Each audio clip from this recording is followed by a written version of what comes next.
जय माता दी मित्रों, बड़ों को प्रणाम और छोटों को प्यार। आज मैं आपको करवा चौथ में सुने जाने वाली गणेश जी महाराज और चौथ माता की कथा सुनाने जा रही हूँ।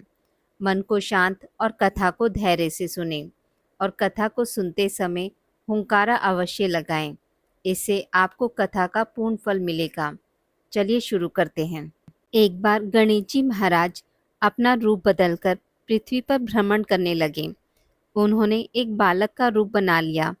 एक हाथ में चुटकी भर चावल और दूसरे हाथ में एक चम्मच दूध ले लिया और गली गली घूमने लगे और साथ ही साथ आवाज लगाते चल रहे थे कि कोई मेरे लिए खीर बना दो, कोई मेरे लिए खीर बना दो।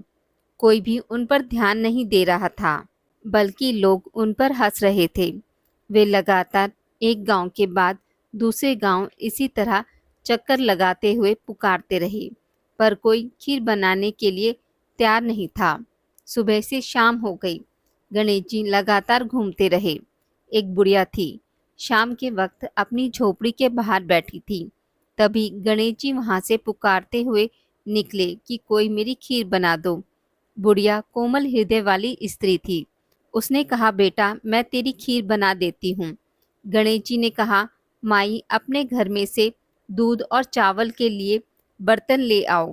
बुढ़िया एक कटोरी लेकर झोपड़ी के बाहर आई तो गणेश जी ने कहा, अपने घर का सबसे बड़ा बर्तन लेकर आओ। बुढ़िया को थोड़ी झुंझलाहट हुई, पर उसने कहा, चलो बच्चे का मन रख लेती हूँ, और अंदर जाकर अपने घर का सबसे बड़ा पतीला लेकर बाहर आई। गणेश जी ने चम्मच से दूध पतीले में उड़ेलना शुरू किया। तब बुढ़िया माई के आश्चर्य की सीमा न रही। जब उसने देखा दूध से पतीला भर गया है, एक के बाद एक बर्तन झोपड़ी से बाहर लाती गई और उसमें गणेश जी दूध भरते चले गए। इस तरह से घर के सारे बर्तन दूध से लबालब भर गए। गणेश जी ने बुढ़िया से कहा, मैं स्नान करके आता हूँ, तब तक तुम खीर बना लो, मैं वापस आकर खाऊंगा। बुढ़िया ने पूछा, मैं इतनी सारी खीर का क्या करूंगी? इस पर गणपति जी बोले, सारे गांव को दावत दे दो। बुढ़िया माई ने बड़े प्यार से मन लगाकर खीर बनाई। खीर की भीनी भीनी मीठी मीठी खुशबू चारों दिशाओं में फैल गई। खीर बनने के बाद वह हर घर जाकर खीर खाने का न्योता देने लगी। लोग उस पर हंस रहे थे। बुढ़िया के घर में खाने को दाना नहीं है और यह सारे गांव को खीर खाने की दावत दे रही है। लोगों को कुतूहल हुआ और खीर की खुशबू से लोग खींचे चले आए। लो सारा गांव बुढ़िया के घर में इकट्ठा हो गया। जब बुढ़िया की बहू को दावत की बात पता चली, तब वह भी वहां सबसे पहले पहुंच गई। उसने खीर से भरे पतीले को जब देखा तो उसके मुंह में भी पानी आ गया। उसे बड़ी जोर से भूख लगी थी। उसने एक कटोरी खीर निकाली और दरवाजे के पीछे बैठकर खाने की तैयारी करने लगी। इसी बीच एक छींटा गिर गया और गणपति जी को भोग लग गया और वो प्रसन्न हो गए। अब पूरे गांव को खाने की दावत देकर बुढ़िया अपने घर आ गई तो उसने देखा बालक वापस आ गया था। बुढ़िया ने कहा, बेटा खीर तैयार है, भोग लगा लो। गणपति जी ने बोला, माँ भोग तो लगा चुका हूँ, मेरा पेट पूरी तरह से भर चुका है, मैं तृप्त हूँ। अब तू खा, अपने परिवार और गांव वालों को खिला। बुढ़िया ने कहा, यह तो बहुत ज़्यादा है, सबका पेट भर जाएगा, इसके बाद भी यह बच जाएगी। उस बची खीर का मैं क्या करूँगी? इस पर गणेश जी बोले, उस बची खीर को रात में अपने घर के चारों कोनों में रख देना। और बुढ़िया ने ऐसा ही किया। जब सारा गांव जी भरकर खा चुका था, तब भी ढेर सारी खीर बच गई।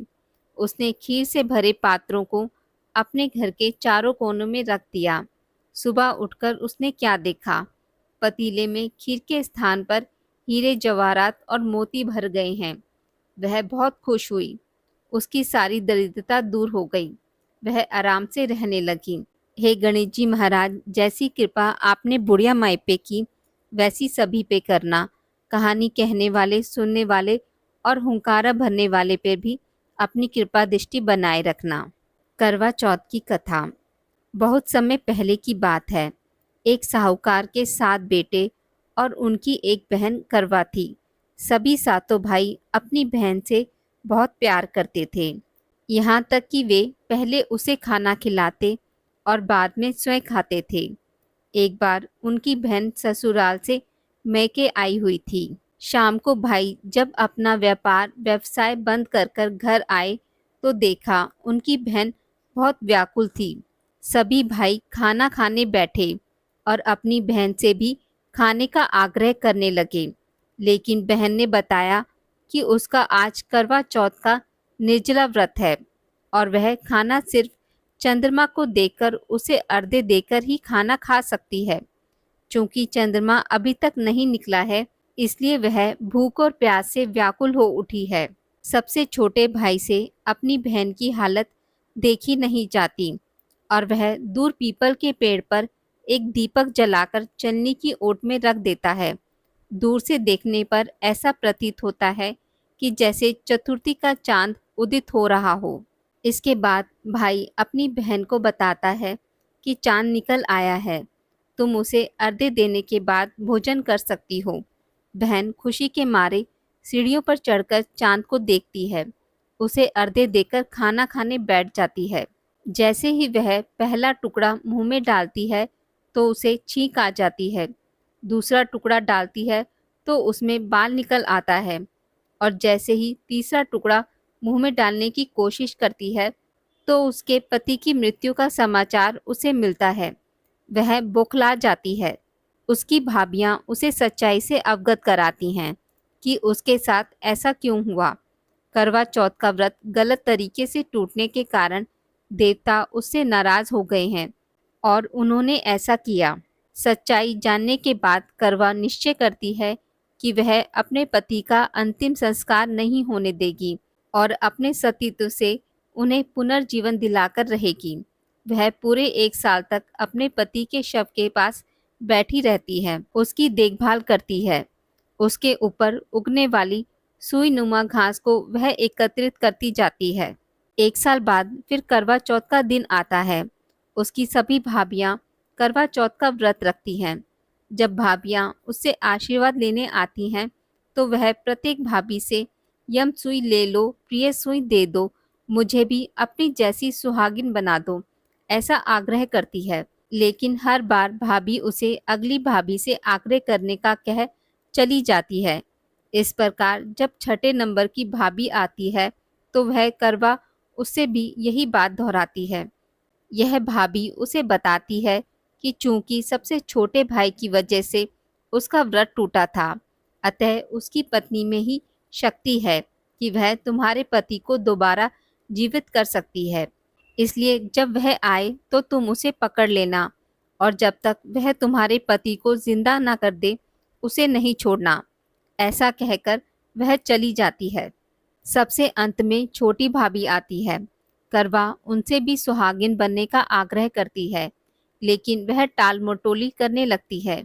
इसे देख करवा उन्हें जोर से पकड़ लेती है और अपने सुहाग को जिंदा करने के लिए कहती है। भाभी उसे छुड़ाने के लिए नोचती है, खसोटती है, लेकिन करवा नहीं छोड़ती है। अंत में उसकी तपस्या को देख भाभी पसीज जाती है और अपनी छोटी उंगली को चीरकर उसमें से अमृत उसके पति के मुंह में डाल देती है। करवा का पति तुरंत श्री गणेश कहता हुआ उठ बैठता है।